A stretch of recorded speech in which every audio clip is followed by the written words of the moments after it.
Harjo ini terkait dengan perkembangan PMK yang ada di Blora seperti apa, Pak?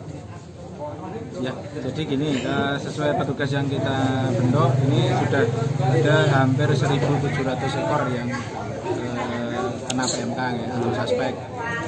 Ini sebenarnya data di lapangan itu lebih besar lagi.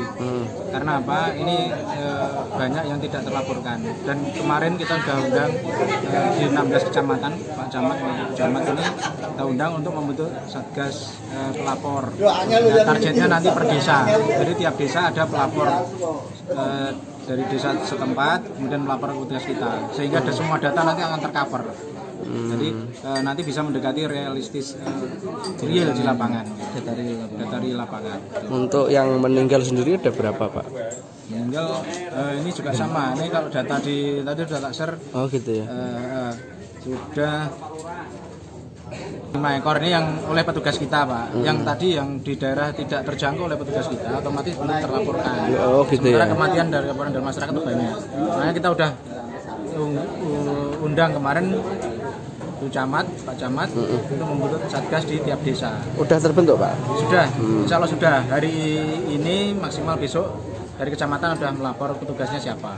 Oh, gitu. Nah dari situ nanti kita bentuk, mereka akan melapor ke petugas dinas termasuk pendataan, admin, semua akan tercover nanti. Ya, kalau sebelumnya data didapatnya dari mana saja? Dari petugas kita aja. Oh gitu. Jadi dari masyarakat yang tidak melapor ke petugas otomatis tidak tercover. Berarti kalau misalkan ada laporan Dewan praktek, Dewan mandiri, mereka tidak di bawah dinas. Nah ini yang kemarin kita belum rekrut. Nah ini dengan adanya kemarin itu, insya Allah semua nanti akan melapor ke dinas. Upaya dari dinas sendiri seperti apa, Pak? Untuk menekan angka PMK ini? Untuk menekan, jadi gini. Pertama masih perlu diingat PMK ini sebenarnya kan jumlah kematian sedikit persentasenya. Nah, yang sering menyebabkan kematian adalah mereka tidak mau makan, sapinya maksudnya tidak mau makan dan tidak mau minum. Sementara perawat tidak tahu cara merawatnya. Nah, ini yang sering menjadi kendala kematian. Kendala juga. Iya, kendala di situ. Kalau peternak tahu, ya misalnya diloloh, dikasih jamu-jamu, dikasih misalnya obat tradisional, obat yang ada, obat manusia dimungkinkan, dan vitamin ini yang sangat perlu, walaupun ujungnya oral. Jadi vitamin kan ada dua, yang diinjeksi dan oral. Oral itu diminumkan, detail itu ada. Itu pengalaman kita sangat membantu. Kemudian yang faktor yang lain jangan lupa segera melapor sehingga kasus ditangani seawal mungkin. Jangan sampai sudah parah baru melapor. Nah itu kadang-kadang memang berat. Apalagi misalnya ada infeksi sekunder, teracaknya lepas. Nah itu kan butuh perawatan ekstra. Kalau mereka dari peternak udah nggak rajin merawat ya, sehebat obat apapun diberikan ya nggak maksimal. 30 cc atau 3% ya menjadi betadin kumur kalau di manusia. Kalau ini buat kita sendiri, buat sendiri. Karena untuk air garam ya, Pak? Ya, atau air garam sama aja salah satu, nggak apa-apa. Atau bahkan kemarin peternak ada yang sana itu gomennya sudah sangat parah, dibersihkan pakai rinso. Ini sangat terpaksa, nggak ada obat udah pakai rinso. Yang penting dicuci bersih, alhamdulillah malah hasilnya ada kemarin. Jadi besoknya udah mau makan. Termasuk yang pakai formalin juga? Iya, kalau formalin sebenarnya untuk kakinya bukan untuk mulut ya. Apa namanya kalau yang sampai bokong juga itu, Pak? Ya, luka-luka itu kan itu pakai formalin kalau terpaksanya. Sebenarnya nggak harus pakai formalin terlalu keras. Tapi kalau memang diperlukan untuk bakar kan pakai formalin. Ya bagus nggak apa-apa. Tapi harus segera diimbangi dengan injeksi.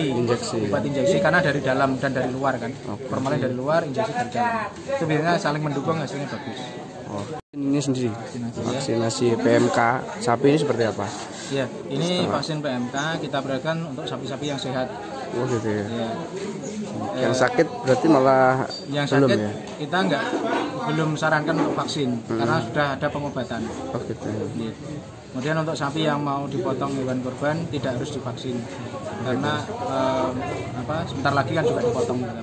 Jadi kita prioritaskan berdasar jumlah vaksin yang masih sedikit tadi, terutama yang induk atau pedet yang jangka panjang dipelihara. Pak, nanti Pak apakah pas Idul Adha itu juga menempatkan petugas untuk mengawasi? Ya, jadi nanti mendekati Idul Adha kita seperti biasa tahun-tahun yang lalu kita bentuk satgas atau petugas yang di lapangan. Nanti diusahakan semua sapi sebelum dipotong itu dicek petugas. Kalau memang diperlukan SKKH kita siap. Surat keterangan kesehatan hewan.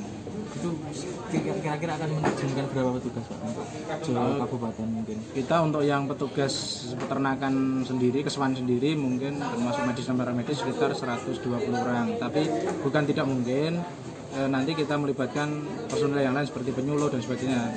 Kita berikan pembekalan sekilas. Nanti kalau ada yang perlu dihubungi dokter hewan, dokter hewan. Nanti kalau sudah bagus semua, mereka sudah cukup bantu. Jadi nanti bisa tugasnya lebih dari 200. Tadi juga termasuk satu hari bisa sampai 1000 vaksin tadi ya Pak ya? Untuk kesiapannya sendiri. Enggak, dari Pak Wagub tadi. Ya, jadi gini, nanti kalau ini nunggu tanda tangan Pak Kadin, surat tugas tim, nanti rencana saya buat 20 sampai 25 tim koordinator. Satu tim 5 orang. Iya. Jadi ada yang nyuntikkan untuk vaksinnya, kemudian ada yang mencatat recorder, kemudian juga dia harus mengikuti Isignas. Jadi laporan itu akan sampai provinsi dan Jakarta.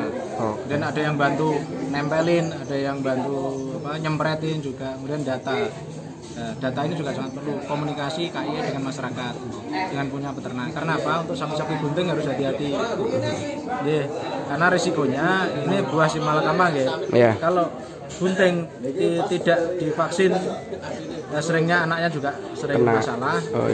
Divaksin pun juga kadang sering masalah karena risikonya keluron.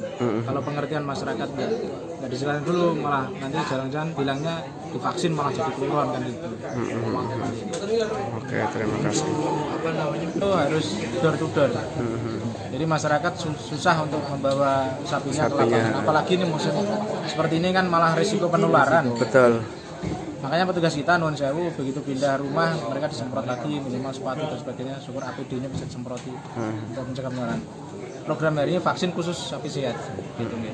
Jadi risiko penularan akan sangat. Selain vaksin ada AirTag atau NECTAG untuk nandai sapi yang sudah divaksin atau belum. Kemudian sebenarnya ada kodenya. Ya, harusnya idealnya gitu. Ini juga memudahkan kita nanti ngelihat lagi untuk booster vaksin kedua. Nah itu nanti kalau sudah ada tandanya berarti sudah pernah divaksin, ini vaksin kedua. Karena vaksin pertama dan kedua itu beda. Gitu. Untuk memudahkan itu. Jaga manusia juga, ya Pak? Iya. Selain itu butuh untuk menginjeksikan butuh speed, pet. Itu kan idealnya per ekor juga 1 speed. 2. Nah ini kan butuh banyak. Otomatis juga jumlah sapinya berapa, lah tinggal sama nanti speednya. Karena idealnya sekali pakai.